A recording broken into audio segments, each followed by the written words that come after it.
Hey folks, let's discuss Natal Mercury square Saturn and the contours of this aspect in the natal chart. So what we should begin by saying is that when we do these aspect tutorials or these aspect outlines, they're really an exercise that is sort of removed from reality, in the sense that when we do this, it's really an abstraction, in the sense that we're taking one aspect out of the birth chart and discussing it, but not doing so in the context of a particular specific birth chart. So naturally, Mercury square Saturn in anyone's birth chart belongs in the context of the holistic chart. So really and truly, we're just doing this to sort of help you to understand a specific placement in your chart and to, get your astrological brains working. But it has to always be appreciated that aspects do not function by themselves. And when we extract one aspect in the chart,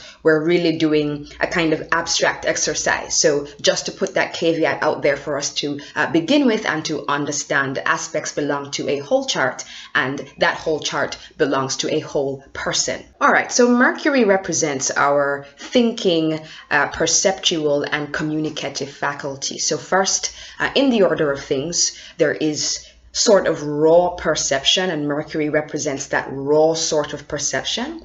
Then perception leads into thinking.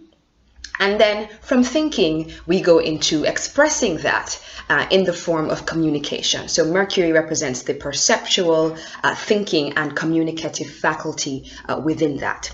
Now, generally speaking, in terms of any Mercury-Saturn aspect, generally speaking, this represents the capacity for structured, disciplined thought, a sort of mental attunement to practical order, having to work at or to expend effort towards structuring and disciplining your thought or intellect. It's that kind of thing. That's a sort of general tone there of Mercury Saturn aspects across the board. Now, Mercury square Saturn, there are a few tones of this. The first tone that comes to mind here is this idea of inhibited communication. So feeling shut down communicatively, or being unable to express your thoughts and perceptions, especially where the shutting down comes from some kind of authority or perceived authority. So for example, perhaps you grew up in an environment that forced you to kind of suppress your thoughts or your communication, to kind of shut that down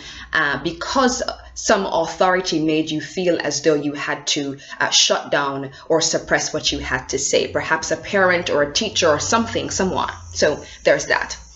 Then we have this idea of intellectual insecurity. So inner doubts, that's Saturn, about one's intelligence, that's Mercury, that actually ends up pushing the individual toward work and effort to develop these intellectual and communicative skill sets. So because of that inner doubt, there's more work applied, more effort applied to develop these intellectual or communicative skill sets. So because I feel a sense of inadequacy here, I'm going to work extra hard to prove I am smart and to demonstrate my intelligence. That's how that works. So because I feel a sense of inadequacy here, I'm going to work extra hard to prove I am smart and extra hard to demonstrate my intelligence. And that the idea of working hard belongs to Saturn, but also to the idea of the square itself, right? So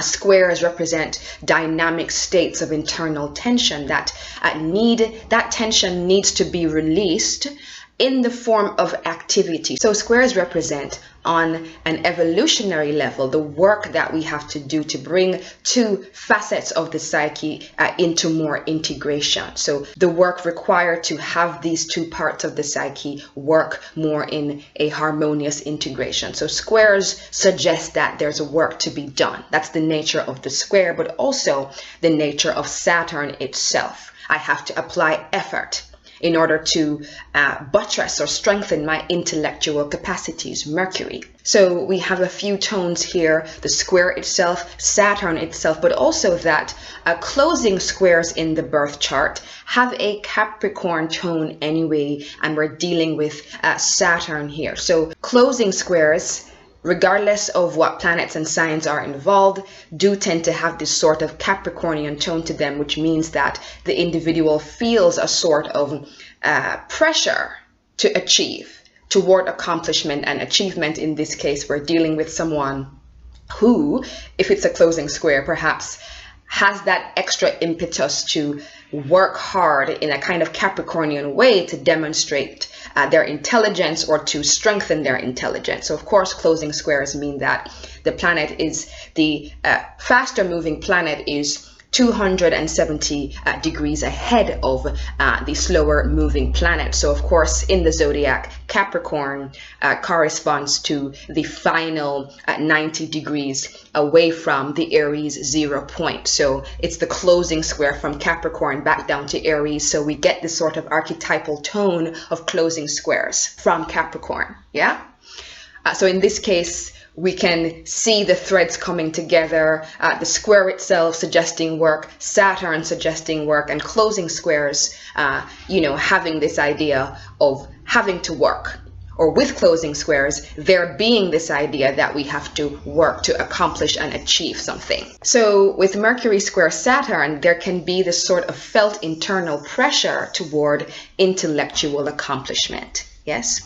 Now, the other thing with squares is that we have this tone of resistance. So Mercury resists Saturn. So we are resisting intellectual focus and discipline, and the square representing the need to develop that we have to work to develop intellectual focus and discipline. So the Mercury square Saturn aspect can represent in the birth chart the need for a refinement of one's thought or thinking process through developing things like structure, focus, depth, lucidity, clarity, stabilizing your thoughts, that kind of thing. So the need for a refinement of one's thought process can be suggested by Mercury square Saturn. Now, the other tone that we have with this Mercury square Saturn aspect is this idea of feeling vulnerable about the expression of one's intelligence,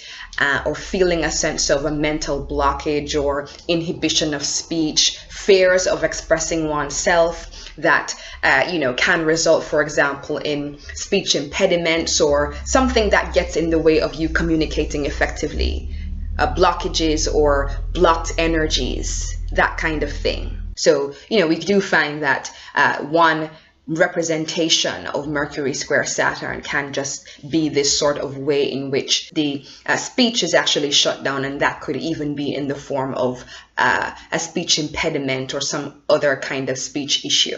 That is quite in keeping with the symbolism as well.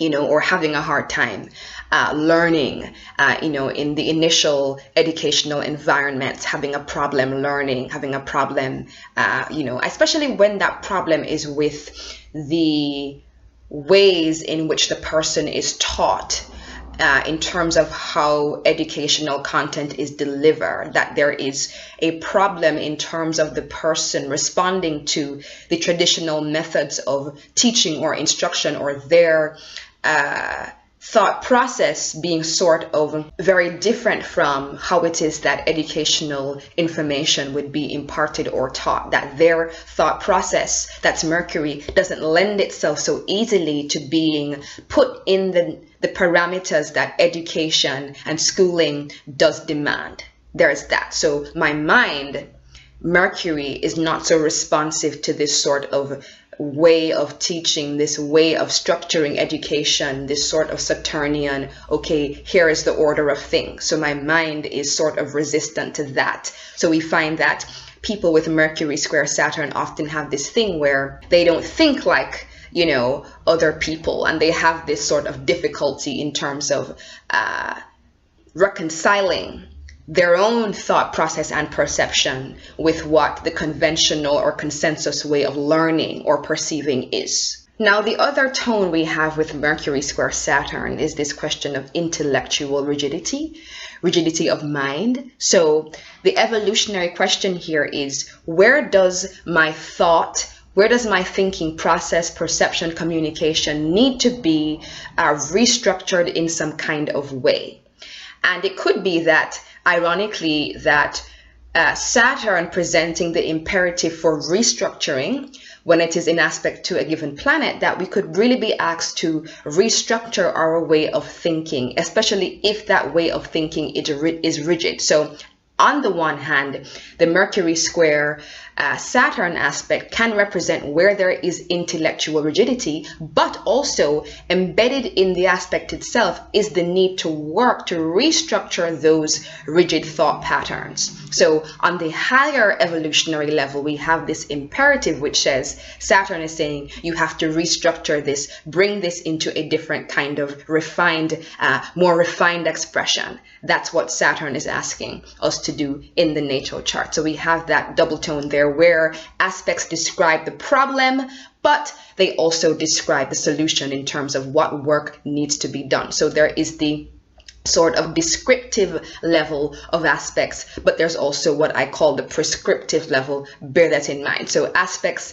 describe a given state of affairs, but embedded within them is the work that we have to do to reconcile two parts of the psyche and bring them more into harmonious integration. So aspects have this two-tone to them, descriptive and prescriptive. So Mercury square Saturn can represent an over-attunement to what is, the Saturnian realm of what is there, what exists, what is in form. So the practical here and now, and that over-attunement to the practical here and now can sort of impede the imagination, or let's say the person can find it challenging to go outside the sort of Saturnian parameters of what is. So Saturn says, here is the box in which you are allowed to think. Here are the parameters. Remember that Saturn is a containing and boundary making influence. So in aspect to Mercury, it says, okay, fine, here are the parameters in which you are allowed to think. So we can find that the person has an attunement to a certain concreteness of thinking that can impede their imagination or impede their vision. So that is what we can also see with Mercury squaring up with Saturn, and that very thing, that very tendency to be locked into a certain kind of box or locked into certain parameters in terms of your perception or thinking, that itself needing to be restructured, that itself needs to be brought into a different, more refined expression. Saturn, of course, being the evolutionary impulse to refine. Now with Mercury square Saturn, we are often working to develop mental concreteness or precision. So we don't know someone's starting point in terms of the consciousness. So a person could be over rigid, over attuned to what is, almost too precise in their thinking. But on the other hand, that same Mercury square aspect in someone else could be that the person needs to develop or is working to develop more mental concreteness or structure or precision. Now with Mercury square Saturn, we can also see this idea of almost like having too much respect for intellectual authority or tradition, and being unable to think outside of the box of these parameters, what was passed down through tradition or authority. So a lot of respect for intellectual authority, which itself can be limiting. So finding it challenging to think outside of the box of the so-called intellectual authorities, respecting that a lot. We can also have with Mercury square Saturn this sort of overdevelopment of kind of linear left brain faculties.